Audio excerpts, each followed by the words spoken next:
Welcome to McPlum, simple solutions served daily. In this video, I will explain how to make wine. First, gather your essential equipment, including a primary fermenter, airlock, and sanitizing solution. Next, select high-quality fruit, like ripe grapes, ensuring they are free from blemishes. Thoroughly sanitize all your equipment before starting to prevent any unwanted bacteria from spoiling your batch. This crucial first step sets the foundation for a successful and delicious homemade wine. Once your fruit is ready, gently crush and destem it to extract the juice, creating what we call must. Now, add pectic enzyme.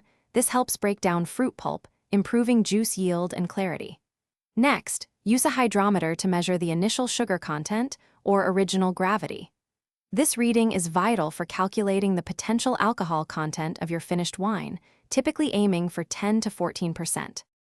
With your must prepared, it's time to pitch the wine yeast. This tiny organism converts sugars into alcohol and carbon dioxide. Maintain a consistent fermentation temperature, ideally between 65 and 75 degrees Fahrenheit, for optimal yeast activity. Monitor the specific gravity daily with your hydrometer.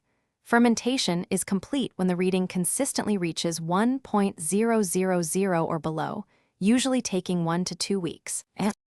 After primary fermentation, carefully rack the wine off the sediment into a clean secondary fermenter. This process, called racking, helps clarify the wine and prevents off flavors. Allow your wine to age for several months, or even a year, to develop its full flavor profile and complexity. Finally, bottle your finished wine, ensuring each bottle is properly sealed for long-term storage and enjoyment. Cheers to your homemade creation. Thanks for watching. Stay juicy and subscribe.